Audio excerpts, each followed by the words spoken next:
دیکھیں ایک آدمی ہے جو 100% پکا نمازی ہے، لیکن ساتھ سود کھاتا ہے، حرام کھاتا ہے، رشوت لیتا ہے، کرپشن کرتا ہے، 2 نمبری سے پیسے کما رہا ہے، فراڈ کر رہا ہے، خیانت کر رہا ہے،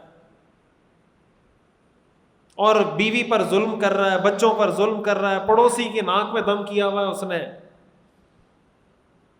تو آپ کیا سمجھتے ہیں کہ ایسا آدمی اللہ کا محبوب ہوگا؟ حدیث شریف میں آتا ہے المسلم من سلم المسلمون من لسانہ و یدہ، مسلمان وہ ہے جس کی زبان اور ہاتھ سے دوسرا مسلمان محفوظ رہے. حدیث شریف میں آتا ہے نا ایمان کے 70 سے زیادہ شعبے ہیں، ایمان کے 70 سے زیادہ شعبے ہیں، ان میں سے ادنا ترین شعبہ یہ ہے کہ راستے سے تکلیف دہ چیز ہٹا دیں. یہ سب سے کم ترین درجہ ہے ایمان کا. اس کا مطلب یہ کہ جو آدمی یہ بھی نہیں کرتا، جو آدمی یہ کام بھی نہیں کرتا، اس کو ذرا اپنا جائزہ لینا چاہیے کہ میرے میں ایمان ہے بھی یا نہیں. اور جو آدمی راستے سے تکلیف دہ چیز ہٹاتا نہیں، لوگوں کے لیے راستے میں تکلیف دہ چیزیں پھینکتا ہے. ایک تو ہے نا راستے سے تکلیف دہ چیز ہٹانا، ایک ہے راستے میں تکلیف دہ چیز پھینکنا. تو ایمان کا ادنا درجہ یہ ہے کہ راستے سے تکلیف دہ چیز ہٹائی جائے. اگر یہ بھی نہیں ہے، اس کا مطلب ایمان کی فکر کرنی چاہیے. تو جو آدمی ایک قدم آگے بڑھ کر راستے میں تکلیف دہ چیز پھینکتا ہے، تو اس کو اپنے ایمان کی کتنی فکر کرنی چاہیے. اس کو بھی دیکھنا چاہیے نا کہ میں ایمان کے کس شعبے میں ہوں. 70 میں سے تو کسی میں نہیں آتا، اس لیے کہ ادنا تو یہی تھا، تو وہ تو ادنا سے بھی ایک قدم آگے نکلا ہوا. چاہیے تو یہ تھا کہ راستے سے لوگوں کی مشکلات ختم کرتا، وہ مشکلات میں اضافے کا سبب بن رہا ہے.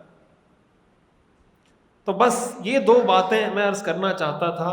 پہلی بات یہ، خلاصہ میری گفتگو کا یہ ہے، میرا موضوع کچھ اور تھا، میں کچھ اور سوچ کے آیا تھا، وہ یہاں کے ماحول اور صورتحال کی وجہ سے میں نے یہ باتیں کی.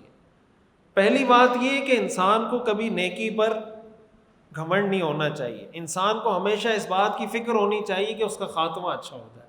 ہمیشہ اللہ سے یہ دعا کرے، اس کے لیے کوشش کرتا رہے، اور جب تک ایمان پر موت نہ آ جائے اس وقت تک چین سے نہ بیٹھے. حضرت عبداللہ ابن مسعود رضی اللہ تعالیٰ عنہ فرمایا کرتے تھے من کان مستنا فلیستن بمن قد مات.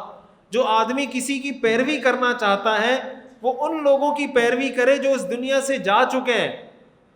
فإن الحي لا تؤمن عليه الفتنة، اس لیے کہ زندہ آدمی کسی بھی وقت فتنے میں مبتلا ہو سکتا ہے. پھر آگے وہ فرماتے تھے اولئک اصحاب محمد صلی اللہ علیہ وسلم، اور اس سے میری مراد حضور کے صحابہ ہیں کہ وہ اس دنیا سے جا چکے ہیں. اگر پیروی کرنی ہے ان کی پیروی کریں، اس لیے کہ ان کا ایمان پر جانا یقینی ہے. زندہ آدمی تو کسی بھی وقت فتنے کا شکار ہو جاتا ہے. تو ایک اپنے خاتمے کی فکر ہمیشہ، اور خاتمے کی فکر کب ہوگی؟ جب اپنی کسی نیکی پر گھمنڈ نہیں ہوگا، اپنی کسی کوالٹی پر گھمنڈ نہیں ہوگا، اپنی کسی خوبی پر غرور نہیں ہوگا.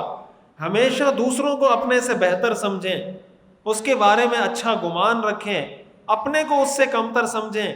اگر کوئی حق کی بات کوئی چھوٹا بتا دے اس کو بھی ایکسیپٹ کر لیں.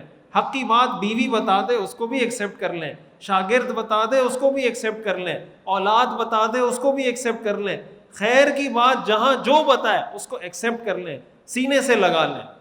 اور دوسری بات کہ اپنے کردار کو، اپنی معاشرت، معاملات، اخلاقیات، کاروبار، ان چیزوں کو شریعت کے مطابق کریں تاکہ ہمارا یہ جو دین ہے، یہ جو خیر ہے، یہ اور لوگوں تک پھیلے. یہ باتوں سے نہیں پھیلے گا، یہ کردار سے پھیلے گا.